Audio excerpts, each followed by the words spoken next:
എല്ലാവർക്കും ഒരിക്കൽ കൂടി ഹോം ടിപ്സ് ആൻഡ് കുക്കിങ്ങിലേക്ക് സ്വാഗതം. ഇന്ന് ഞാനിവിടെ ചെയ്യുന്നത് സദ്യകളിൽ ഏറ്റവും ടേസ്റ്റുള്ള ഒരൈറ്റമാണ്. മധുരപ്പച്ചടിയാണ് ഇന്നുണ്ടാക്കുന്നത്. പൈനാപ്പിളും ഏത്തപ്പഴവുമാണ് ഇതിലെ പ്രധാന ഇൻഗ്രീഡിയൻസ്. ഈ പച്ചടിക്ക് പൈനാപ്പിൾ പച്ചടി എന്നും പറയും. കഴിച്ചിട്ടുള്ളവർക്കറിയാം, വളരെയധികം ടേസ്റ്റി ആയിട്ടുള്ള ഒരു പച്ചടിയാണിത്. ഇതിനി എങ്ങനെയാണ് ഉണ്ടാക്കുന്നതെന്ന് നോക്കാം. പച്ചടി ഉണ്ടാക്കുന്നതിന് വേണ്ടിയിട്ട് ഒരു പൈനാപ്പിളും ഏത്തപ്പഴവും എടുത്തിട്ടുണ്ട്. ഈ പൈനാപ്പിളിൻ്റെ കുറച്ച് ഭാഗം മാത്രമേ എടുക്കുന്നുള്ളൂ. കുറച്ച് കറുത്ത മുന്തിരിയും കൂടെ ഇതിലേക്ക് ചേർത്ത് കൊടുക്കുന്നുണ്ട്. 1.5 കപ്പ് പൈനാപ്പിൾ മുറിച്ചതും 1/4 കപ്പ് ഏത്തപ്പഴവും ഇവിടെ മുറിച്ചെടുത്തിട്ടുണ്ട്. കുറച്ച് മഞ്ഞൾപ്പൊടിയും മുളക് പൊടിയും ഇതിലേക്ക് ചേർക്കാൻ വേണ്ടി എടുത്തു വച്ചിട്ടുണ്ട്. പച്ചടി ഉണ്ടാക്കാൻ ഉദ്ദേശിക്കുന്ന പാത്രത്തിലേക്ക് പൈനാപ്പിളും ഏത്തപ്പഴം മുറിച്ചതും ചേർത്ത് കൊടുക്കാം. ഇതിലേക്ക് 1/4 ടീസ്പൂൺ മഞ്ഞൾപ്പൊടിയും വളരെ കുറച്ച് മുളക് പൊടിയും ചേർത്ത് കൊടുക്കുന്നുണ്ട്. മുളക് പൊടി എരിവിന് വേണ്ടിയിട്ടല്ല, ഒരു കളർ കിട്ടുന്നതിന് വേണ്ടിയിട്ടാണ് ചേർത്ത് കൊടുക്കുന്നത്. ആവശ്യത്തിനുള്ള ഉപ്പും കുറച്ച് വെള്ളവും കൂടെ ഒഴിച്ചു കൊടുക്കാം. ഇതൊന്ന് ഇളക്കിയതിന് ശേഷം അടച്ചു വെച്ച് വേവിക്കാം. ഈ കൂട്ട് ഒന്ന് നന്നായിട്ട് തിളച്ച് വരണം. അതിനുശേഷം ഇത് കുക്ക് ചെയ്യാൻ വേണ്ടി അധിക സമയം ആവശ്യമില്ല.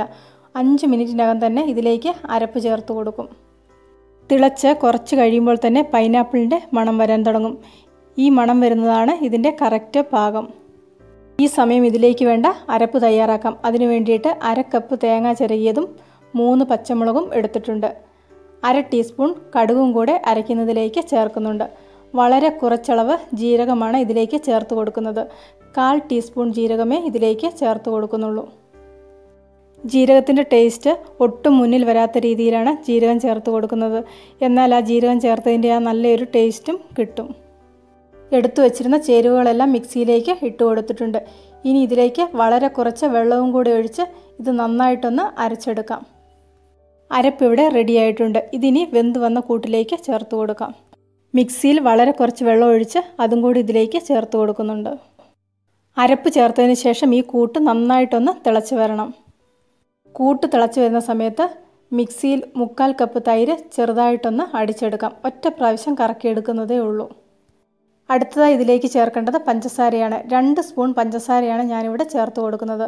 പൈനാപ്പിളിൻ്റെ മധുരം അനുസരിച്ച് പഞ്ചസാരയുടെ അളവിൽ വ്യത്യാസം വരും. പഞ്ചസാര ചേർക്കുന്നത് ഇഷ്ടമില്ലാത്തവർക്ക് ശർക്കര ചേർത്ത് കൊടുക്കാം. പഞ്ചസാര ചേർക്കുന്നതിനാണ് കൂടുതൽ ടേസ്റ്റ്. അതുകൊണ്ട് ഞാൻ പഞ്ചസാരയാണ് ഇവിടെ ചേർത്ത് കൊടുക്കുന്നത്. കൂട്ടിവിടെ നന്നായിട്ട് തിളച്ച് വന്നിട്ടുണ്ട്. ഈ സമയത്ത് സ്റ്റൗവിൻ്റെ തീ ഓഫ് ചെയ്ത് കൊടുക്കാം. ഓഫ് ചെയ്തതിന് ശേഷമാണ് മിക്സിയിൽ അടിച്ചു വെച്ചിരിക്കുന്ന 1/4 കപ്പ് തൈര് ഇതിലേക്ക് ചേർത്ത് കൊടുക്കുന്നത്. ഈ ഒരു ചൂട് മതി ഇത് പാകമായിട്ട് കിട്ടാൻ. അടുത്തതായിട്ട് ഇതിലേക്ക് കുറച്ച് മുന്തിരി ചേർത്ത് കൊടുക്കുന്നുണ്ട്. ഏറ്റവും അവസാനമായിട്ടാണ് മുന്തിരി ചേർത്ത് കൊടുക്കുന്നത്. നേരത്തെ തന്നെ മുന്തിരി ചേർത്ത് കൊടുത്തിട്ടുണ്ടെങ്കിൽ അത് വെന്ത് അലിഞ്ഞു പോകും. ഇതിനി ഇന്ന് ചെറുതായിട്ട് തണുക്കുന്നതിന് വേണ്ടിയിട്ട് അടച്ചു വെക്കുന്നുണ്ട്. തണുത്തതിന് ശേഷമാണ് ഇതിലേക്ക് കടുക് വറുത്തത് ചേർക്കുന്നത്. അല്ലെങ്കിൽ നേരത്തെ തന്നെ കടുക് വറുത്ത് അത് തണുത്തതിന് ശേഷം ഈ ചൂടായ പച്ചടിയിലേക്ക് ചേർത്ത് കൊടുക്കാം.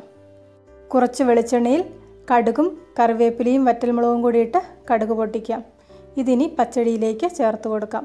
ഇതൊന്ന് അടച്ചു വെക്കാം. അന്നേരം ഒരു നല്ല മണം കിട്ടും. ഇപ്രാവശ്യത്തെ ഓണത്തിന് എല്ലാവരും ഈ പച്ചടി ഒന്ന് ഉണ്ടാക്കി നോക്കണം. നിങ്ങൾക്കിത് നന്നായിട്ട് ഇഷ്ടപ്പെടും. ഇന്നത്തെ ഈ റെസിപ്പി ഇഷ്ടപ്പെട്ടെങ്കിൽ ലൈക്ക് ചെയ്യണം, നിങ്ങളുടെ അഭിപ്രായങ്ങൾ അറിയിക്കണം, ഷെയർ ചെയ്യണം. കൂട്ടത്തിൽ ചാനൽ സബ്സ്ക്രൈബ് ചെയ്യാനും മറക്കണ്ട. സബ്സ്ക്രൈബ് ബട്ടൺ ക്ലിക്ക് ചെയ്യുമ്പോൾ റൈറ്റ് സൈഡിലായിട്ട് ഒരു ബെല്ലൈക്കൺ വരും. അതും കൂടി ഒന്ന് ആക്ടിവേറ്റ് ആക്കിയെങ്കിൽ മാത്രമേ ഞാൻ ഓരോ വീഡിയോയും അപ്ലോഡ് ചെയ്യുമ്പോൾ നിങ്ങൾക്കതിനുള്ള നോട്ടിഫിക്കേഷൻ കിട്ടുകയുള്ളൂ.